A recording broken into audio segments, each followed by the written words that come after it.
Welcome to the Tackling College Sports Podcast, the definitive resource to help you navigate your way to play college-level sports.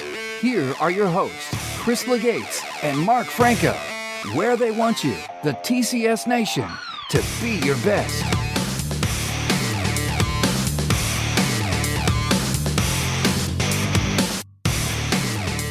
Welcome, TCS Nation, and thanks for tuning in to the Tackling College Sports Podcast, Session 18. I'm your host, Mark Franco, and alongside me is my warm weather-loving co-host, Chris Legates. Today, Chris and I chat with Ian Goldberg of iSport 360, a sports tech venture bringing objective standards, fair assessments, and quality parent-coach feedback to the chaotic world of youth sports. Let's check in with Ian and see what this is all about. Good morning, Ian. Thanks for joining us on the Tackling College Sports Podcast. If it's okay with you, let's jump right in. Sure. Ian, how did you get to the position you're in currently? And feel free to, take us back, start early on. Sure. Well, early in my career, I was in technology. I was in the mid to late 1990s. I was in the digital marketing world. It was a very exciting time. Believe it or not, we were creating the first pop-up ads, which are those things that annoy us these days. I love those things. Yeah, everybody does.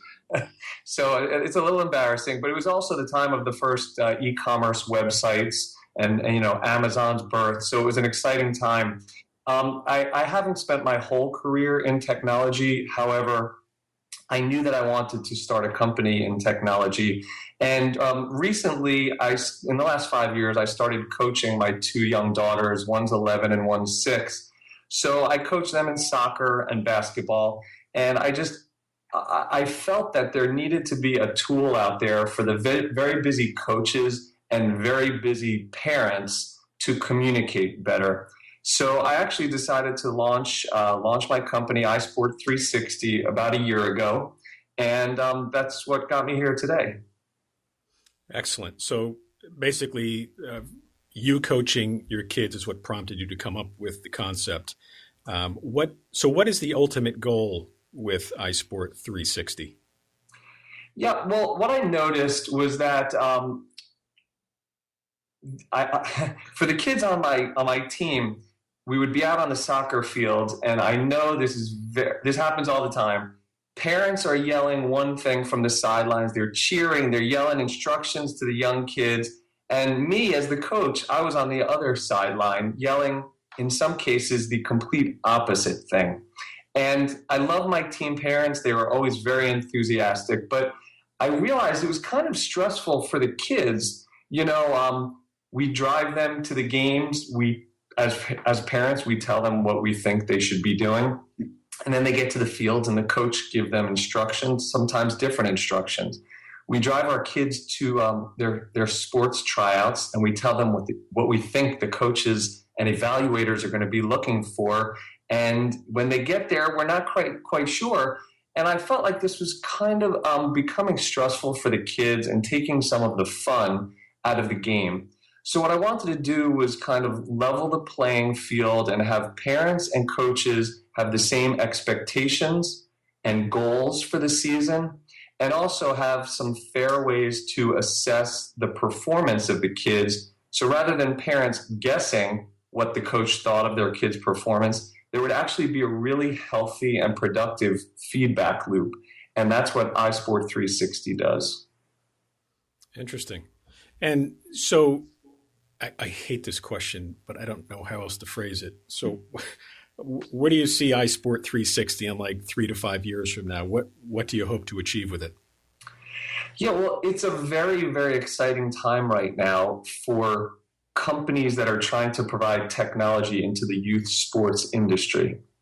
I mean, you're talking about a category that has about 70 million parents, about 7 million coaches, and about 45 million kids that are playing organized sports.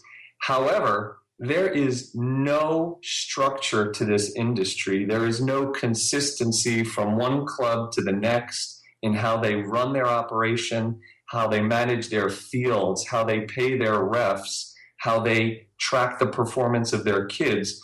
So I think if you look around, there are some companies that are growing very fast in this space because it's really the wild, wild west. And I would just like to be one of the very important parts of that solution. So I think in 5 years, you're going to see a company, it may be mine or it may be another company, but there will be some company that will be the Google of youth sports, and you will go to their app to keep your schedule, to track what fields you're playing on, to track your kids' performance, to communicate with coaches, to post your team pictures. These things are all being done in many different channels right now, but someone will be very successful at sort of being the go-to place for all of that. I hope iSport 360 is. Do you foresee iSport 360 integrating at the older ages, basically our audience, which are those that are playing high school sports, about to enter college? Do you think that iSport 360 will mesh somehow with the coaching staffs at the collegiate level? Absolutely. I think there's something that's seems to be very popular right now for athletes that are approaching college is the notion of creating like a video highlight reel that they can show scouts and coaches. And that's great. I'm trying to do something that complements that. I think it would be very valuable for high school athletes to be able to show scouts and college coaches a history or an archive of their performance data and their assessments. And the reason that's great is because highlight reels just show one part of the player, but a part that gets missed there, and even when players are going to a combine or a tryout, you can't get the whole 360-degree view of who that player is from a personal standpoint, from a psychological standpoint. You don't really get to see their life skills. I think with iSport 360, players will be able to save those assessments over time and show a college coach or a college scout who they are. Excellent. Yeah, it sounds real interesting. Chris? That sounds great, Ian. And for myself, my background is 25 years as a college coach and actually 20 years of running a soccer club program. So I know where you're coming from with the amount of emails now with all the technology that's coming. I totally can understand as on the coaching side of you saying one thing and parents saying another. But what we do have to recognize, I guess now, especially in this generation, parents have a very important part of the cycle now. It's a customer service business if you run a club. There is a good deal of money, and in some aspects, players and parents are paying a lot of money to be part of clubs. What do you think right now club sports on the youth level are getting right, and what do you think they need to improve on? And as far as getting it right, I mean in their approach, in their structure, in their organization, what do you think is good and what do you think is bad? Yeah, I think clubs are getting three things right today, or they're doing three things better than they did, let's say, like 10 or 15 years ago. I think the first thing is engagement, right? There's so many clubs now. I mean, you could find a club anywhere for any sport, pretty much nearby your house. You have a lot of indoor facilities that have opened up. So in cold weather climates, kids can train through the winter. So first is engagement. Second is the level of training has certainly improved. I mean, when I was growing up 25 years ago, the volunteer dad was the best source of training. And now you literally have, in soccer, we have guys coming from South America and women coming over from the UK, and they're training our kids. I mean, you have to be prepared to pay for that, but certainly the level of training has improved. And I think third, kids are now, if they want to be and if their parents want them to be, they can be active 12 months a year playing sports for clubs, all over their neighborhood in many different sports. I think those three things are very exciting to me. As far as where they need help, like I mentioned when I said the Wild Wild West before, there's just a lack of structure. As these clubs are popping up all over the place, there's a lot of management required. I mean, it's almost like managing a corporation.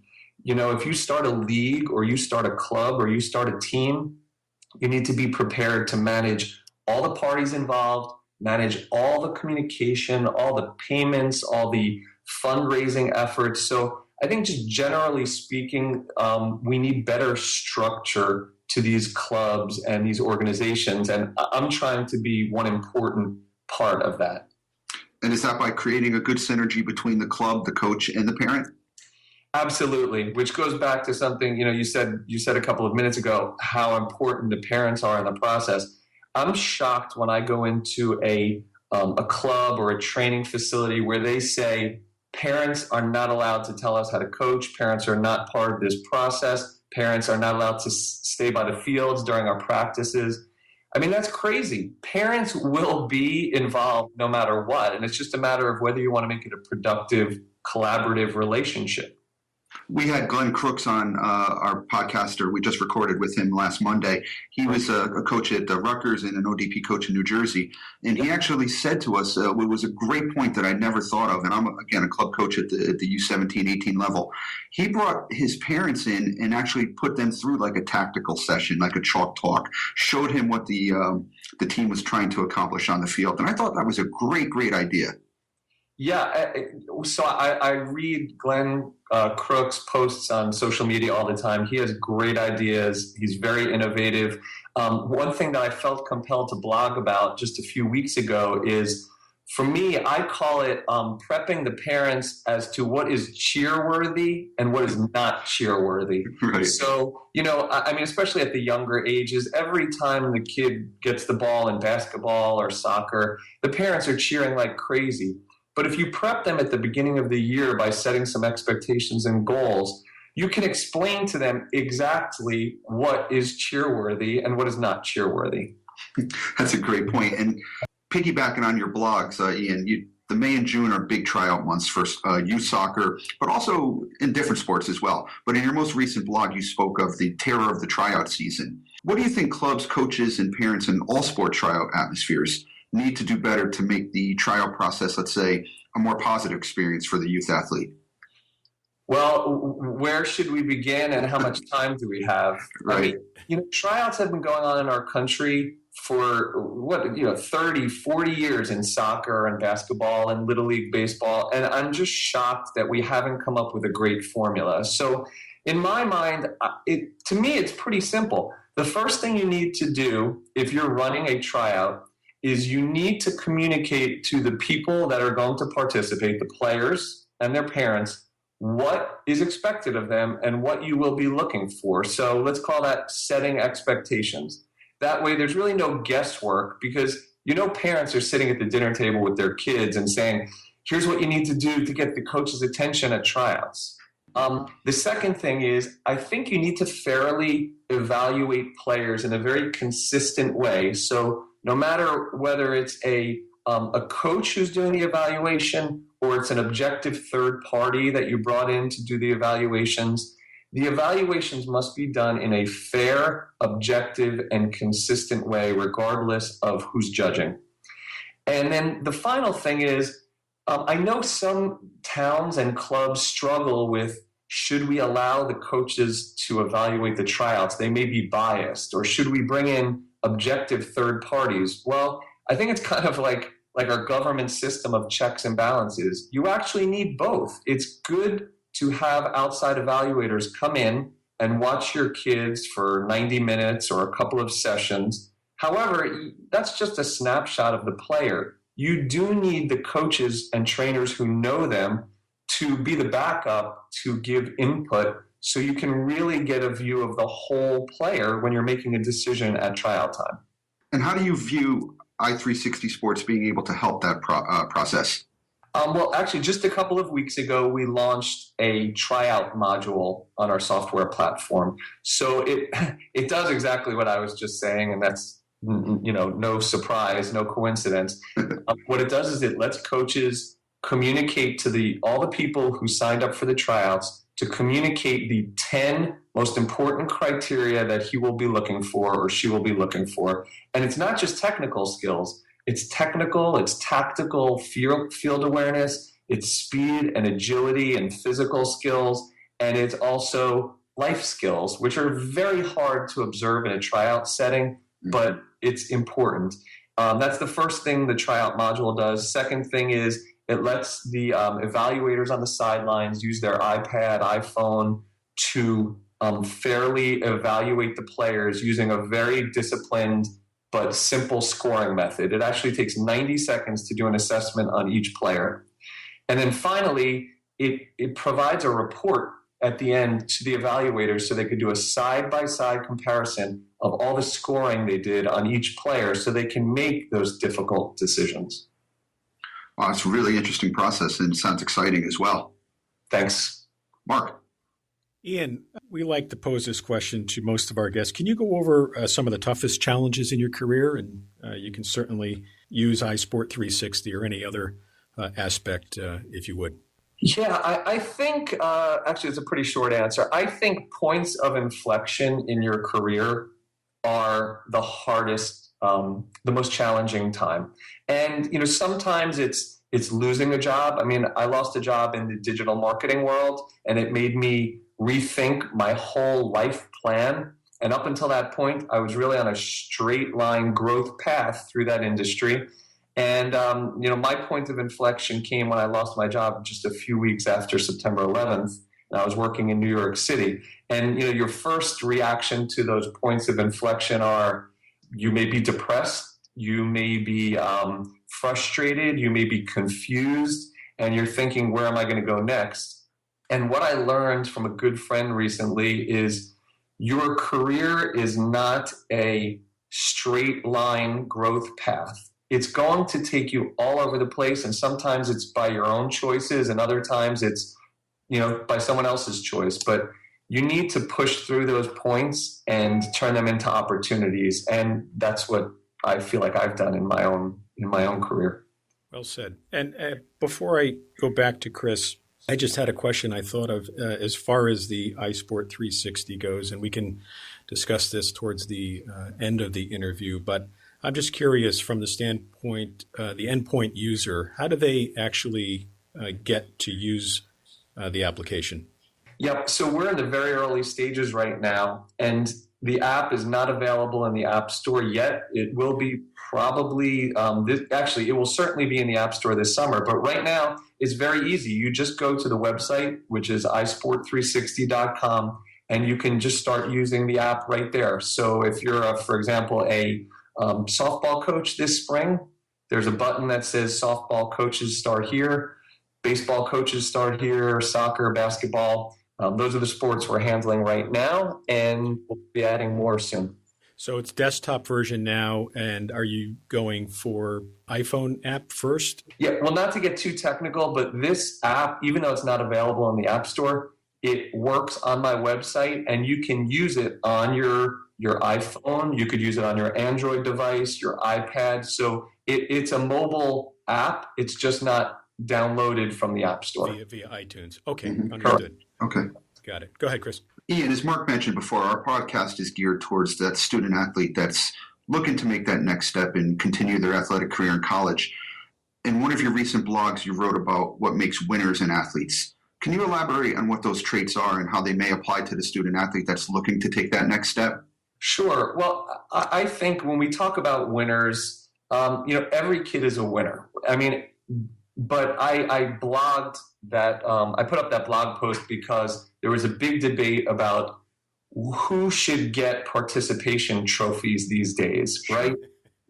Sure. It's a big topic here. It's Absolutely. such a hot topic, and I felt compelled to write that blog post because every kid's a winner in different ways. And I think when you're well-rounded, you are going to be very successful. And whether you're an athlete or whether you're an artist or whether you're a cheerleader or a musician, you need to be technically sound, tactically sound, meaning smart and really understand what it is you're trying to become an expert at. For athletes, being physically fit and healthy is so important. And then there's the psychological, side of things, just being passionate about what it is you're studying and trying to learn from as many people as you can. So I think that's what makes the well-rounded athlete or, student in general. But just to add a bit to the part about learning, I think a winner will develop relationships with anyone that they can learn from. So it's strong relationships with their coaches, strong relationships from their parents, strong relationships with their teammates, and using those relationships to just constantly be learning about whatever it is you're passionate about. I think that's what makes a winner to me. That's a great message. And so far, Ian, now you've had the easy questions. We're going to put you onto the hot seat now with Mark. To our getting to know you portion, things are going to get a little tricky now for you here. Bring it on. Oh, yeah, real tricky. All right, Ian, question number 1. If we were to search your phone, what would be the top 3 played songs or artists? Well, I have to give you the caveat. I share my playlist with my 11-year-old daughter, so I use that excuse too. In all likelihood, you'd hear some Justin Bieber mixed in with some Drake and Bruce Springsteen. Okay. Perfect. Number 2, what book or books are you currently reading? And if none, what books would you suggest to our listeners? Most of what I'm reading right now is just about entrepreneurship and chasing your passion. But I would say one of my favorite books I read recently, and I would recommend to your audience, is a book called Changing the Game by John O'Sullivan, which talks about pretty much everything we've discussed up into this point. Excellent. Number 3, do you have a favorite quote or quotes? My favorite quote is, "The universe will give back to you what you put into it." Like that. Yeah. Excellent. And can you give the listeners a little known fact about yourself? A little known fact about myself is that I actually worked for 2 presidents right at the beginning of my career and aspired to run presidential campaigns. Wow. That's awesome. But then I realized they only come up every 4 years. It's very, very hard to make a living that way. And then lastly, what web-based sites or tools can you simply not live without, either for work purposes or personal use? I'm a weather fanatic, especially when I'm at the field coaching. You have to have a great radar app.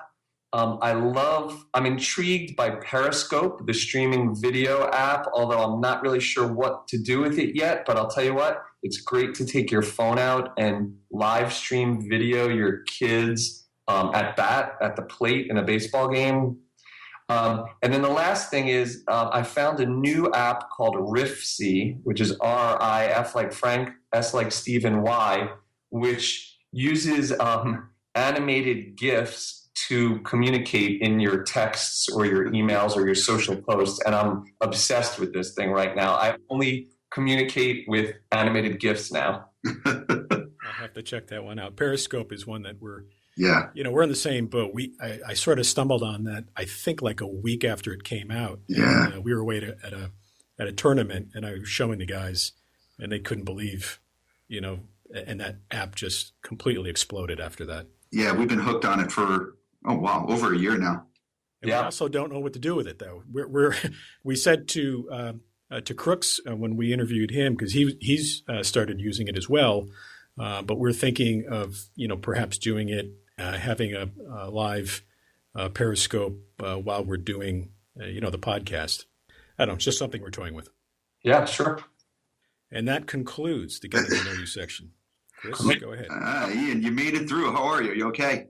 That wasn't so bad. Yeah, skated through it. Yeah. Let's bring it back onto the topic here now. When you bring it into a big general capsule and we talk about youth sports in general, what would be the best piece of advice you have for parents, number 1, and for athletes, number 2? Sure. So for the parents, I have to tell you, I have an advisor for my company who's a psychologist, because there's so much psychology involved in kids being successful and how the parents behave and how the coaches behave. So, for parents, my one piece of advice is please go out and read one book about sports parenting. Changing the Game is a great place to start, but read any book, because I have to say, a lot of times our instinct as parents is not the right thing to do. And we know that because every parent who drives home from a game with their kids in the car wants so badly to talk about the game. However, research shows, and every book will tell you, it is not good for the kids. So I would say read one good sports parenting book. And as for kids, as for students, athletes, I would say be passionate or be gone. So love whatever sport you're pursuing and learn as much as you can, be as humble as you can. I don't care how good you are at 14, 15, 16 years old. You can always learn. So develop great relationships with people who can teach you, whether it's your parents, your coaches, opposing coaches, teachers. Build those relationships. I just read an article, and you're a soccer person, so you know Michael Bradley, and his father was obviously the national team coach and now is coaching over in France. And it had a little bit of a history about what it was like for him to play for his dad. And myself included, I played for my dad. So those car rides that you speak of sometimes could be, oh my God, I got to listen to what happened in the game and everything like that. What's your take on parents coaching their own kids? That is an unbelievably complex topic. I mean, again, these conversations with the psychologist who's been advising us, it's fascinating to me. I mean, just taking it back to the conversations in the car. When you get in the car after the game as a parent, it is so instinctual to talk to your child about the game. It's almost as instinctual as eating or breathing. And it is so counterintuitive and hard to not have that conversation, even though research shows kids hate that conversation. And there's just so many other areas of coaching where that comes into play. Listen, I think it's beautiful for parents to want to coach their kids for the right reasons, to spend time with their kids, to be part of whatever activity it is that their kids like. So there's certainly a place for it. And, but then at the same time, not every parent is an expert or even knows much about the sport they're coaching. So we need to balance that out a little bit. I don't think there's really a perfect formula. That's good. Because, again, I'm coming up on that. I have a 5-year-old son now. Youth soccer has started, and I enjoy just being a fan on the sideline. After 25 years of college coaching, it's my profession. It's nice to be on the other side of the field and sort of, oh, yay, go, and try not to counter, whatever the coaches are saying, and just enjoy it. So I wanted to get your take on it, and it's a great take. I'm envious of what you just said. I'm aspiring to be a sideline parent one of these days. Ian, your insight has been great. I360 Sports sounds like an amazing concept. Well, I will definitely look into it more. It was very intriguing for me to read your blogs and look at your website as well. As we wrap this up, any final thoughts and parting words for you? The first thing is I am looking actively for coaches who are trying to take a more progressive approach to their relationships with the parents and the kids they coach. I would love for coaches to visit isport360.com. I'm also looking to build a community of sports parents that want to learn what is healthy, how to work better with coaches. So we have a newsletter that's reaching a few thousand people right now, but I'd love to grow that. It's very popular here in New Jersey, but I'd love to grow it beyond the East Coast, up to your neighborhood too. So please visit isport360.com and sign up for our sports parenting newsletter. Mark. Ian, as we get close to wrapping up, can you tell our listeners the best way to get in touch with you? And if you want to include any social media on there, that'd be fine as well.